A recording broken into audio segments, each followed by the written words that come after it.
Honorable Men Discord. Rapper Juelz Santana said, "You don't have to know how to read.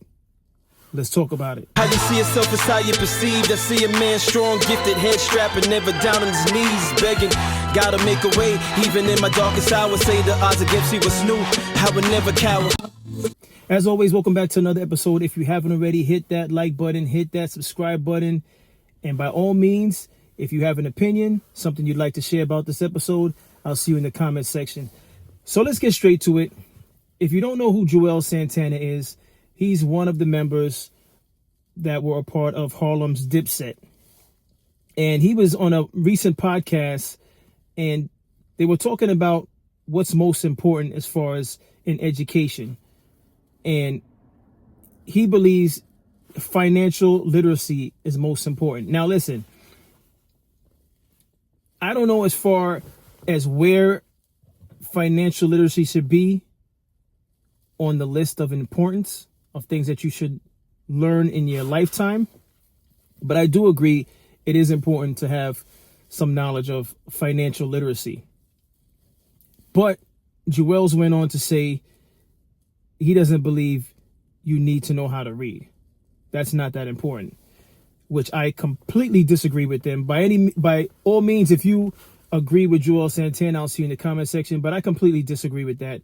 There's so many times where reading is essential, but I'll get into that after we check out this clip, because I want you all that are unfamiliar with this to see this interview and see what he had to say, and then we'll talk about it further. So let's take a look. And I think that shit gonna take over. Nah, but seriously though, his voice on some G shit though, we gotta start teaching our kids though just financial wealth and literacy and all that shit early, because by the time they get to 9th grade, they should be just learning how to start businesses and how to. But they don't really need to know how to read. Wait, stop. I ain't gonna say that.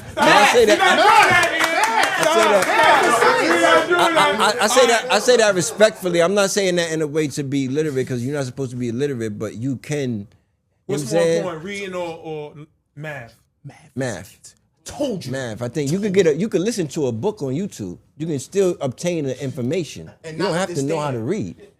That's not reading and understanding. I believe common sense is better than everything. I'm a common sense nigga. I'd rather have zero book smarts and common sense, be able to read the room, be able to read life, be able to read people. I try to understand people, understand, you know what I'm saying? Like, nowadays, you can listen to a book. I just listen to the 48 Laws of Power, not to... You gotta read your contract, Els. You don't have to You can listen to that too. They got apps you can put it in and it'll read it to you. Are you crazy? It probably will. AI will now. That's what I'm saying. That's how freaky you don't have is. to read. Shit gets be told to you. It'll be so. I'm not saying that in a bad way. Like you don't need to know how to read. At a restaurant. Floyd Mayweather don't read that shit. You at a restaurant. Like, it's mad shit you gotta read. You saying that, you just gotta know what you like. You know what I want. You ain't gotta read the restaurant. You can just say, what is this, a steak joint? I want steak, nigga. I want, what y'all steak come with? What y'all got? When the waiter come? Reading way more important. When the waiter come, you be like, what come? So there you have it. That was Juelz's opinion on whether or not reading is important. So let me first start by saying this. First and foremost, reading and writing go hand to hand. Reading and writing go hand in hand. It's like peanut butter and jelly. All right. Although he mentioned audiobooks, what he failed to acknowledge is the fact that audiobooks and any type of audio is not readily available for all aspects of reading. For example, if you're taking a test, and this goes for those that are not just in New York City, but if you're taking a test for a certificate, if you live in New York and you're taking an exam for a city or a state job, you have to be able to read. There's no way around that. There's no audio books for tests. Driving purposes, if you want to learn to drive, to take the test, you have to read the driver's manual. Street signs, these things are not in audio. There's no audio, as far as I'm concerned, there's no audio manual to learn how to drive. Maybe there is one and I'm unaware of it, but you know where I'm going with this. There's a lot of times where you need to be able to read. You need to be able to read instruction manuals if you're putting something together. Now, I know some of you will jump in the comments and say, oh, that's what YouTube's for. I could just jump on YouTube and learn how to build something. That may be true, but at some point in time, you're going to come up against a roadblock and you're going to have to know how to read. Furthermore, I think, although that's his opinion, I think it's bad rhetoric to put out there, because within the black community, there's already a group of ignorant people out there that don't necessarily see the importance of reading. And if more people start embracing this idea of, oh, we don't need to read, we don't need to learn how to read, it's just setting us backwards. We're just going backwards as a people.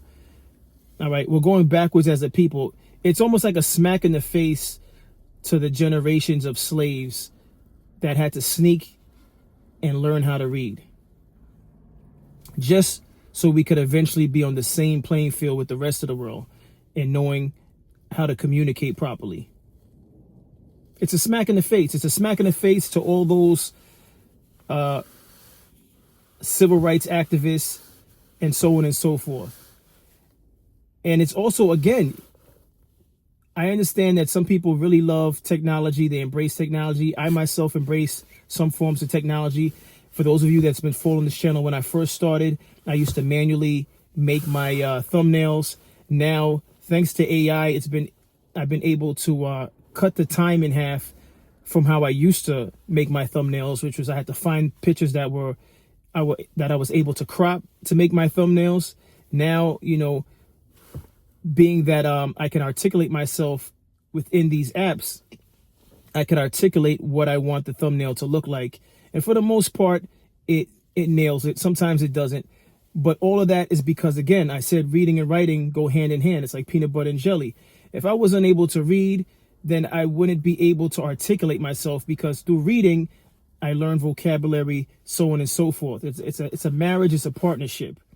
So I think the rhetoric that he's putting out there, although it's his opinion, it's damaging, because it's going to make young children, young kids, young teens who already don't like school, they'll look at someone like him and say, well, he's in his 40s. I think Juelz Santana's in his 40s. They'll say he's in his 40s. He's successful. He has jewelry around his neck. There's going to be a population of teens that's going to look at him as like, oh, if he said it's possible, then I don't need to know how to read. And that's damaging. I think it's very damaging. And we don't need that type of stuff out there. By all means, if you agree with Juelz Santana wholeheartedly, I'd like to see you in the comment section and explain to me how you see this as beneficial to your personal children, if you have children. And outside of your children, how do you think it's beneficial to the community, the black community? And you might say, oh, well, why you always tie it back to the black community? One, Juelz Santana is black. If not, he may be mixed, but he's still going to be identified as black. And he represents that community, the black community from Harlem. All right. He's a representative of Harlem.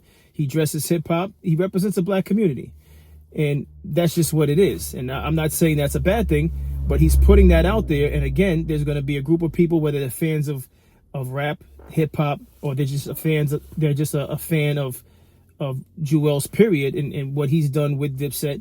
And they're going to take this as law. Like, oh, he's saying we don't need to read. I don't like reading in the first place.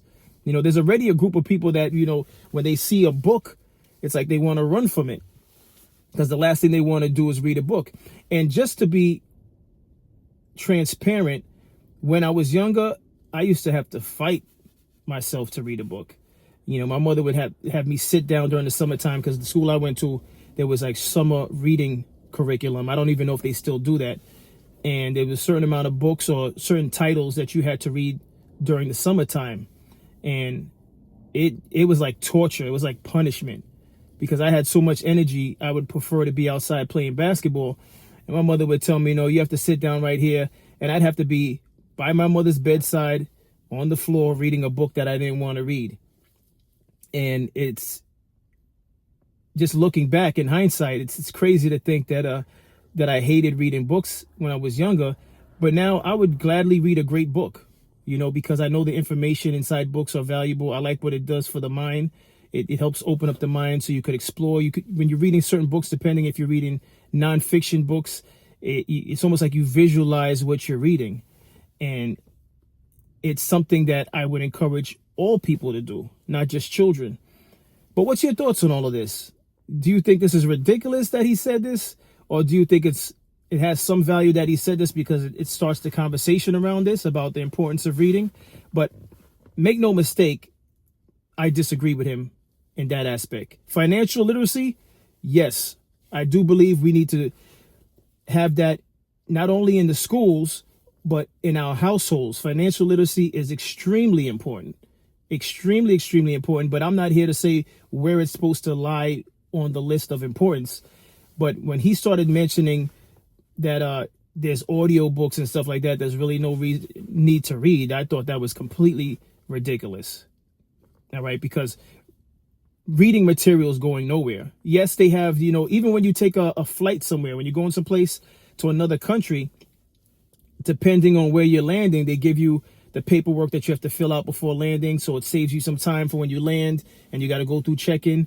If you can't read that. What you're going to go to a flight attendant and ask them to read it to? You can do that. But at some point in time, after finding all these shortcuts to avoid reading, you're going to have to know how to read on your own. So you could look to audiobooks. You could look to asking people, oh, what does this say? But at some point in time, you're going to have to be able to do it on your own. And I believe all men and women should learn how to read, because I think it's very important to be self-sufficient in life. Because if you're too dependent on something, if you're too dependent on a person, if you're too dependent on technology, you're only doing yourself a disservice. But that's my thoughts on this. What's yours? As always, I appreciate everyone for tuning in. Hopefully you all had a great Thanksgiving. Hopefully your belly is stuffed. And hopefully you took some time to realize how blessed you are in this world. Because if you're alive and you're watching this episode, you're blessed. Blessings are not attached to a dollar amount or a job title or occupation. Blessings is you realizing, man, I woke up today, inhaling that fresh air, exhaling the air, exhaling and just looking at the world around you, looking at the birds, looking at the trees, looking at the flowers. It's in the small things that you realize how blessed you are, because there's someone somewhere that is probably in a hospital bed looking out a window wishing they can be outside. And here you are joining me on this episode. So you are blessed. But with that, I want to say take care, stay honorable, and I'll see you on the next episode.